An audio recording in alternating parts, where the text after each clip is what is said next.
Eu já falei em alguns momentos da história desse canal que na minha casa não havia quase nenhum livro infantil.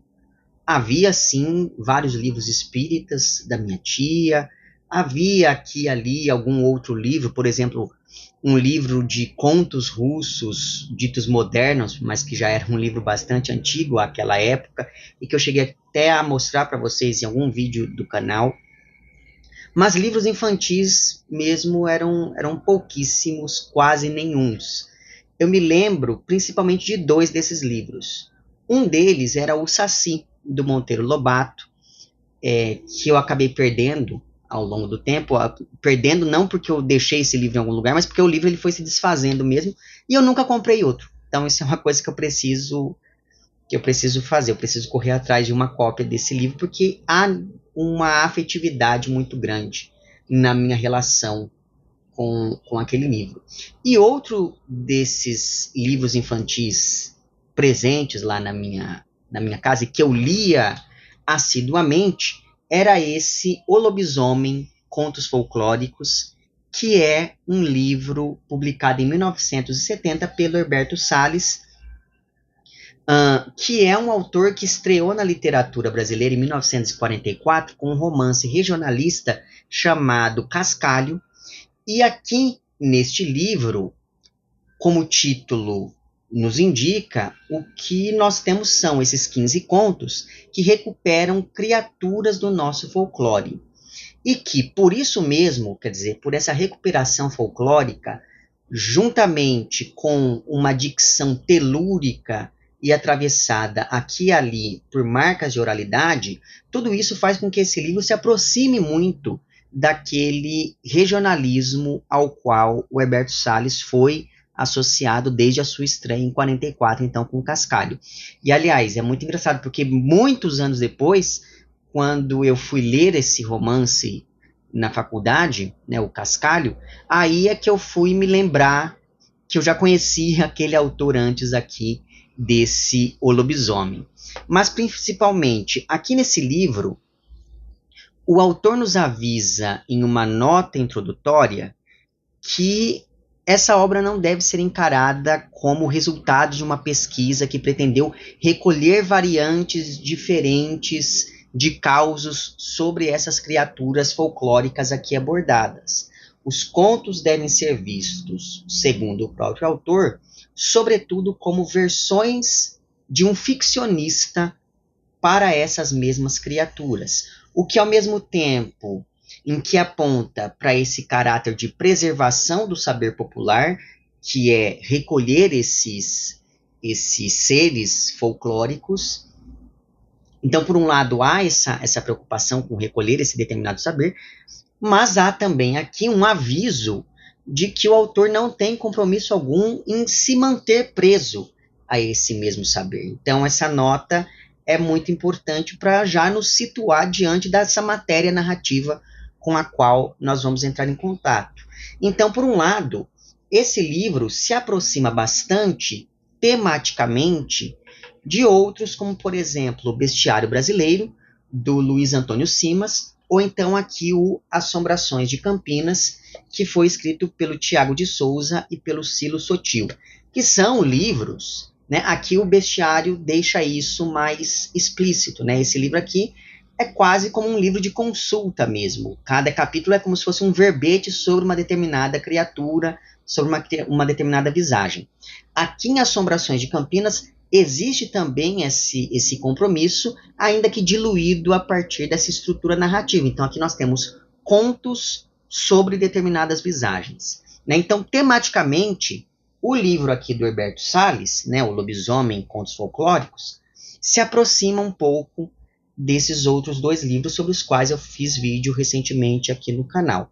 Mas a estrutura desse livro é diferente das estruturas desses outros livros que eu mostrei agora para vocês, sobretudo por conta de seu caráter anedótico. Nesses outros livros, os autores têm um compromisso muito mais informativo, mesmo quando passam essa informação a partir de uma narrativa, como ocorre aqui nas Assombrações de Campinas. Já aqui, em O Lobisomem, o que prepondera é o caráter anedótico que faz com que, mesmo o menor desvio digressivo, concorra para reforçar algum ponto específico que contribua para a criação de uma performance narrativa, no sentido de nós estarmos aqui diante de um narrador que nos trata quase como se nós estivéssemos escutando e não apenas lendo esses contos ou esses causos,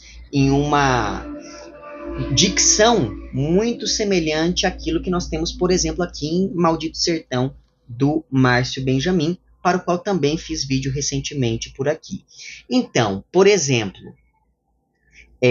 já indo aqui para esses... Como eu disse, o livro ele tem 15 contos, mas desses 15 eu vou falar de 7.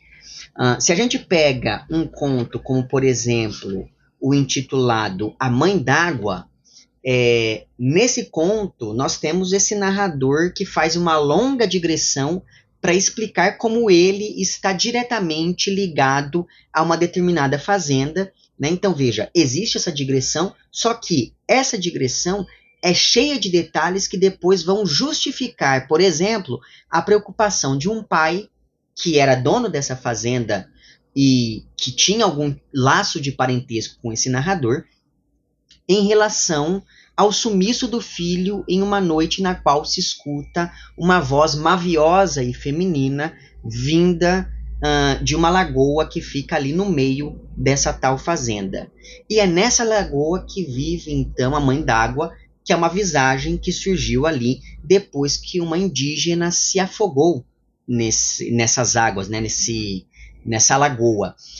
E aí o corpo dessa indígena foi sendo tomado, foi sendo coberto pela vegetação, e agora, muitos anos depois, ela continua cantando em noites de lua para poder atrair alguém para as suas águas. Então veja, como eu disse, o conto ele começa com essa longa digressão, só que, eventualmente, durante essa digressão, o narrador fala, olha, essa fazenda na qual nós estamos agora é uma fazenda dos meus antepassados, no meio dela tem um lago. Ponto. Aí depois, mais adiante, ela fala, o narrador fala, aconteceu uma tragédia nesse lago. E aí ele vai soltando essas informações no meio dessa digressão, e aí depois cabe ao leitor ir juntando essas peças para poder formar essa imagem conforme o conto se encaminha para o final, e a gente entra em contato, de fato, com a narrativa sobre esse pai que se preocupa com o sumiço do filho. E aí, para você saber o que aconteceu, evidentemente, você vai ter que ler o texto. Já no conto intitulado Flor do Mato, nós acompanhamos a história de um neto de fazendeiro que, por imposição do avô, nunca tinha com quem brincar. E aí, nisso, eu acabava sempre me identificando com esse rapaz, não por ser neto de fazendeiro, mas porque o meu avô não me deixava brincar com outras pessoas. E para você que não sabe, eu fui criado pelo meu avô e pela minha avó. Mas o avô desse menino aqui, né, esse rico fazendeiro, acabava proibindo esse neto de brincar com as outras crianças pelo seguinte motivo: essa fazenda onde eles viviam era isolada e as únicas crianças que esse menino conhecia eram os filhos dos funcionários do avô, que acreditava que não pegava bem que os patrões e os empregados se misturassem ali, mesmo que em uma brincadeira infantil. Então, por isso, esse avô proíbe o neto de brincar com outras pessoas. Por isso mesmo, esse menino vivia brincando sozinho com os recursos que ele tinha ali. Então, ele pegava um cabo de vassoura, e aí, em um dia, esse cabo de vassoura era uma espada, no outro dia, esse cabo de vassoura era um cavalo, e por aí vai. Né? Só para citar um exemplo dessas brincadeiras feitas por esse menino aqui. Tudo muda depois que, certa vez, esse protagonista criança está ali brincando sozinho em uma região que fica próxima a uma mata, e aí ele escuta alguém chamando por ele dessa mata, né? E aí esse alguém é, na verdade, uma menina que diz não ter medo do avô e convida esse protagonista para brincar com ela dentro da mata.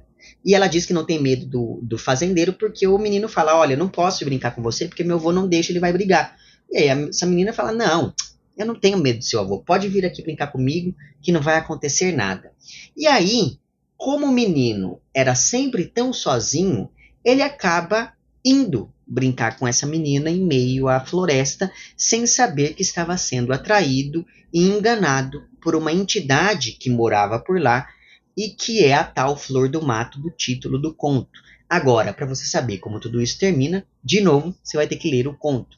Aliás, eu morria de medo dessa história quando eu era criança, porque, como eu disse, eu não podia brincar com outras crianças e aí eu tinha muito medo de ser convidado por uma assombração sem saber que eu estava sendo convidado por uma assombração.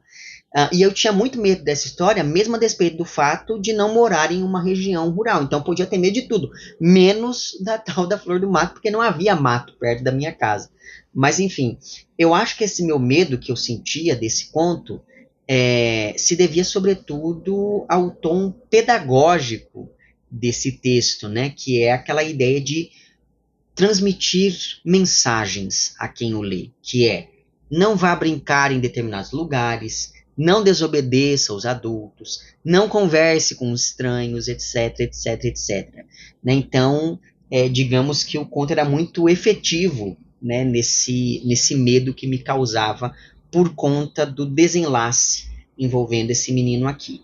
E aí, por falar de quando eu era criança, era muito comum ouvir histórias de pessoas que sonhavam com alguém que já tinha morrido, e no sonho esse fantasma indicava para essa pessoa que estava dormindo um lugar onde estaria enterrado uma quantidade X de dinheiro. Então eu ouvia essa história várias vezes, de alguém, de um vizinho, de, sei lá, do primo, do cunhado, do tio, do avô, do açougueiro, que tinha sonhado com um cara que morreu, e esse cara falava: ó, vai no terreno tal que lá tem dinheiro enterrado, né?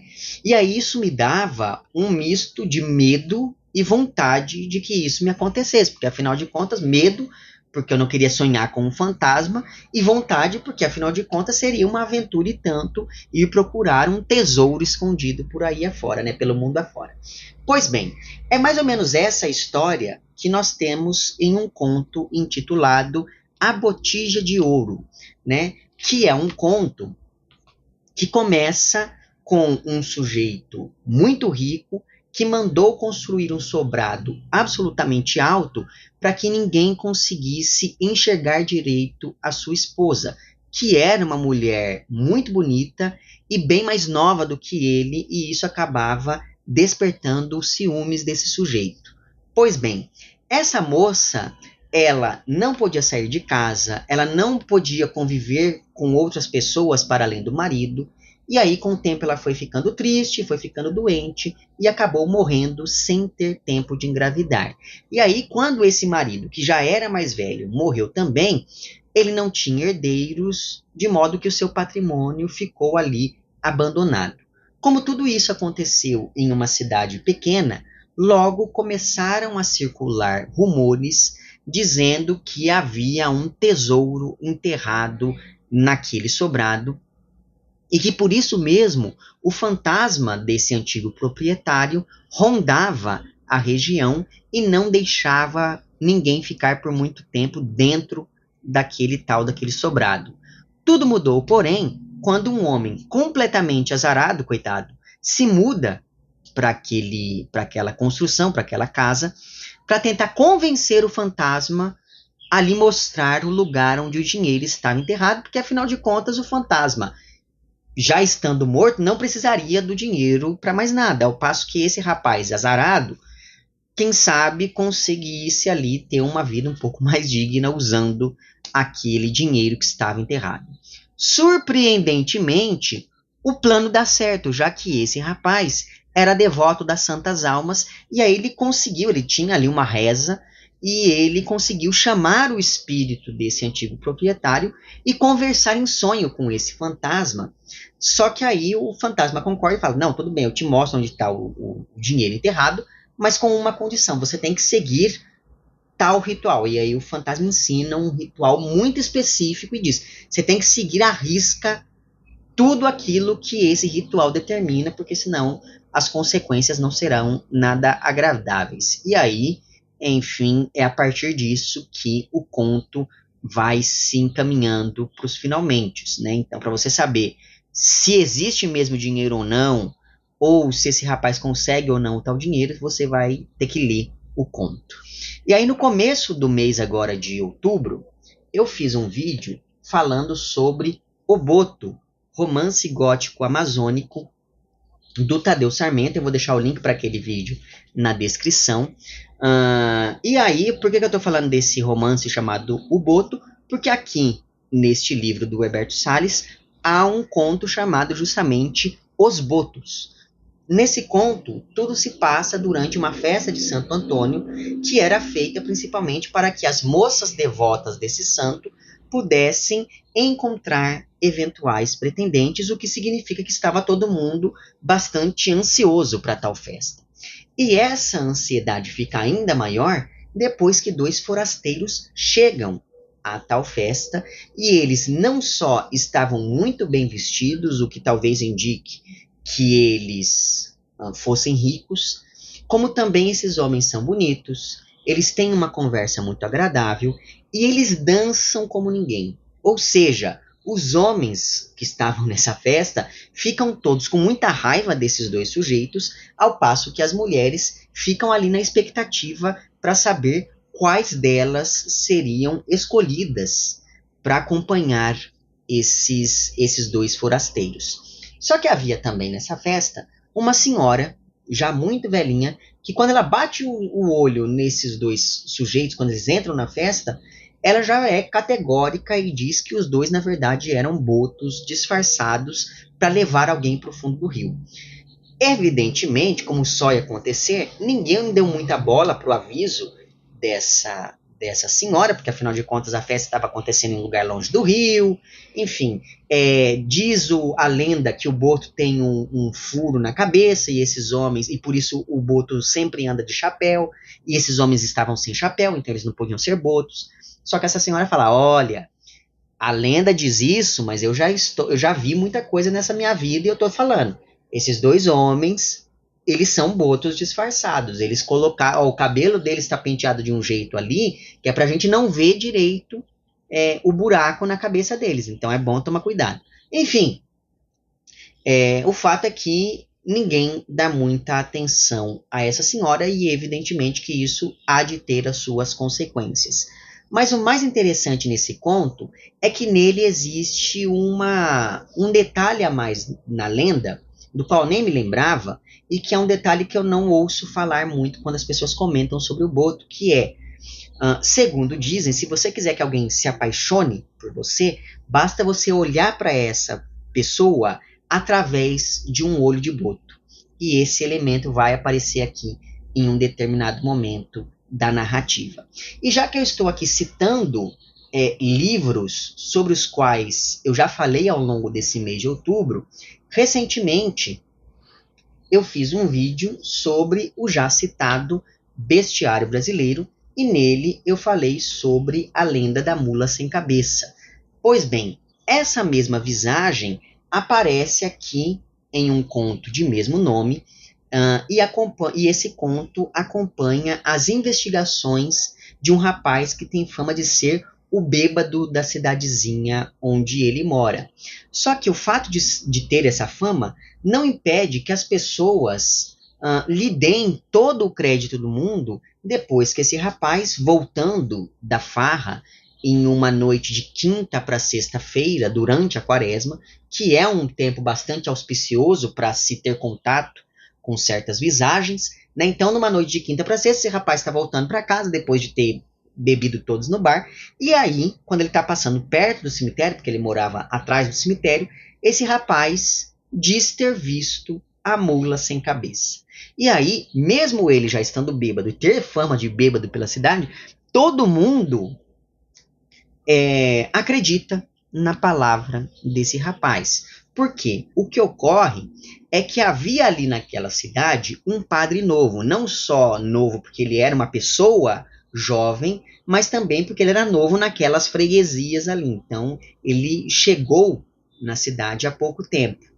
E esse padre era bastante bonito, como eu disse, era um padre novo. Isso já deve ter despertado os ciúmes de alguns homens dali daquela cidadezinha. E aí, como não bastasse isso, esse padre, sempre que ele ia de um lugar para o outro, ele ia montado em uma mula normal. E aí duas versões surgem a partir desse avistamento.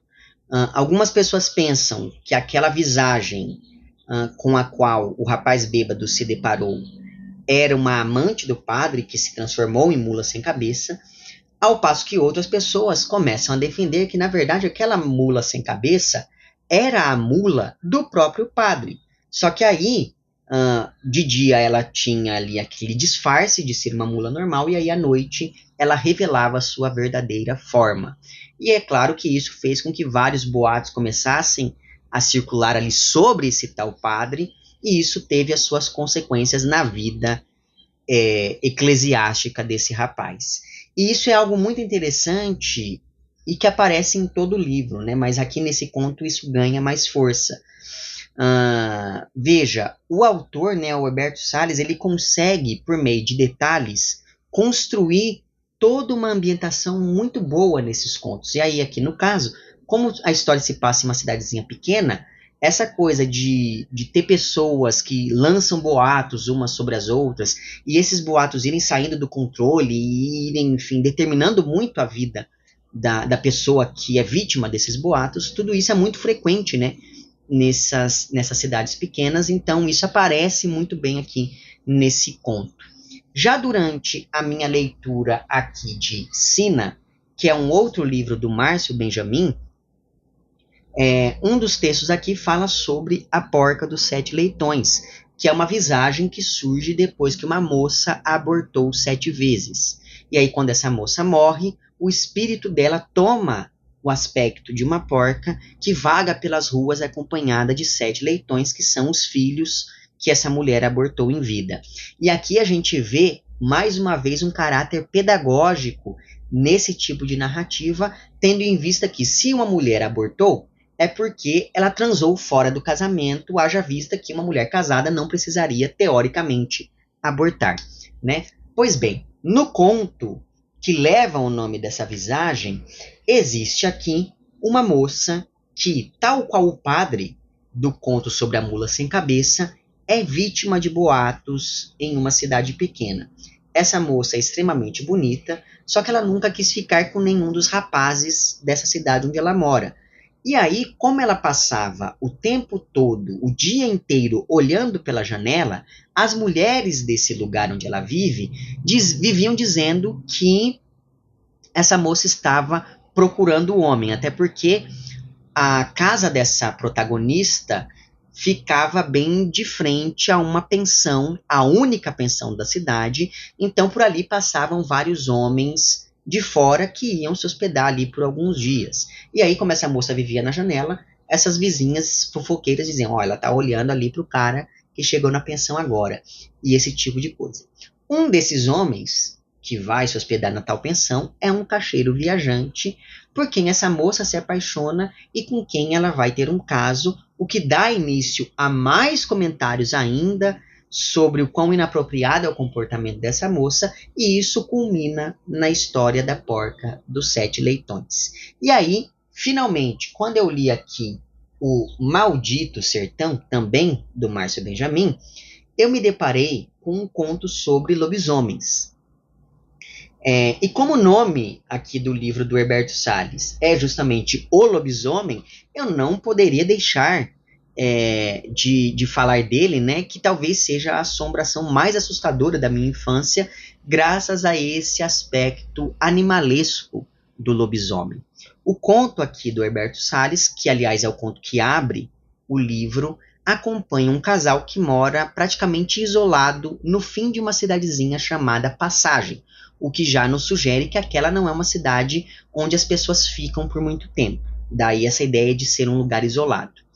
Vivia esse casal feliz e contente com tudo o que há de bom e melhor na vida, quando algo acontece. A mulher desse casal colocou na cabeça que ela queria ter um filho, só que sempre que ela engravidava, vinha uma menina, e isso aconteceu 6 vezes. Nesse meio tempo, essa mulher foi ficando cada vez mais triste, cada vez mais deprimida, porque ela queria ter um filho homem, né?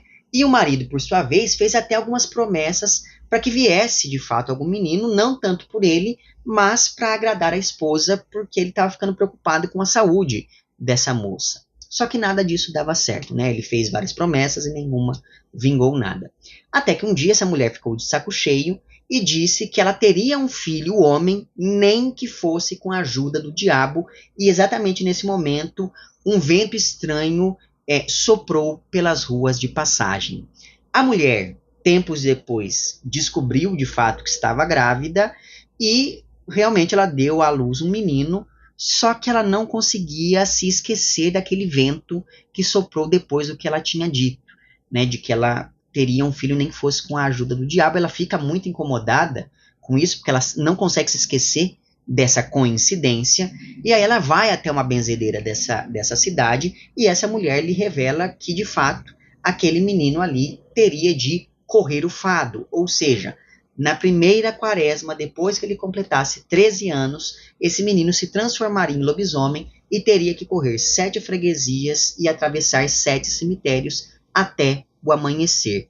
E o único jeito de quebrar essa maldição seria tirar sangue dele usando um espeto de madeira depois que ele se transformasse. É claro que essa mãe ficou durante 13 anos pensando nesse fado do filho dia e noite, só que ao mesmo tempo ela tentava se tranquilizar dizendo que, como essa cidade onde ela vivia era isolada do mundo, o fado não daria certo, porque o menino não teria tempo de correr 7 freguesias, entrar em 7 cemitérios, esse tipo de coisa, porque era tudo muito longe, ele não teria tempo hábil para isso. Só que a matemática do oculto é insondável, e mesmo assim, depois da meia-noite, de sexta para sábado, em uma quaresma do ano em que esse menino completou 13 anos, esse menino realmente se transformou em lobisomem. Só que essa transformação é completamente diferente daquela que a gente vê em filmes, por exemplo, porque existe todo um ritual específico envolvendo o lobisomem no Brasil. E aí existe um livro muito legal sobre isso. Eu não sei se é fácil encontrar esse livro, mas caso você se depare com ele, eu sugiro fortemente que você compre, se você gosta desse tipo de assunto. É um livro que foi publicado em 1983 pela Maria do Rosário de Souza Tavares de Lima, e o nome desse livro é Lobisomem, Assombração e Realidade. O que a autora fez aqui nesse livro foi recolher vários relatos, especialmente coletados na cidade de Joanópolis, que depois disso ficou conhecida como a capital do lobisomem, mas existem também aqui relatos de outras localidades. Então veja, esses dois livros eles se parecem também na medida que aqui existe esse caráter popular das narrativas. Só que enquanto aqui o autor já começa com uma nota falando, olha, eu não fiz uma pesquisa antropológica para poder escrever esses textos, aqui a autora ela fez de fato uma pesquisa, ela foi entrevistando várias pessoas para saber dessas variações na história específica do lobisomem no Brasil, né? E aí, é claro, quando a gente está falando de folclore, quando a gente está falando de lenda, existem várias versões de uma mesma visagem. Então, às vezes, você conhece uma versão que eu não conheço e vice-versa. Só que consta aqui com alguma frequência que o lobisomem brasileiro é o 7º filho depois de 6 filhas, ou depois de 6 filhos, dependendo da variação, e mais. Geralmente, um dos sinais de que alguém é lobisomem é se a pessoa for muito pálida, como é o caso do menino aqui do conto do Herberto Salles. E aí, durante a transformação, segundo essa pesquisa feita pela Maria do Rosário, o lobisomem vai até um lugar onde os animais se espojam, e para você que não sabe o que é se espojar, é quando o animal deita no chão e se coça e se esfrega na terra com as costas, né? E aí essa pessoa, então, ela vai até um lugar onde os animais se espojam, veste a roupa ao contrário e se espoja também nesse mesmo lugar. E aí é que vem a grande diferença do lobisomem brasileiro, porque a pessoa se transforma em uma criatura parecida com o último animal que se espojou ali. Então, digamos que ali tenha se espojado um cachorro.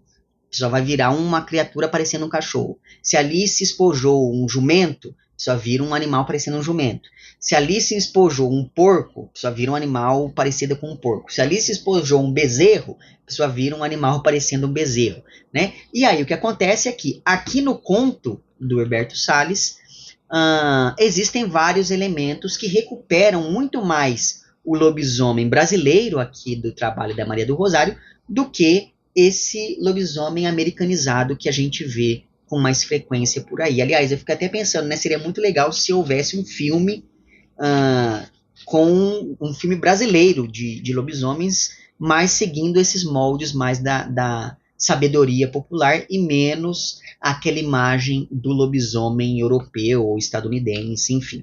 Aí na página 19, aqui do livro do Herberto Salles, existe uma descrição desse momento em que a criança se transforma.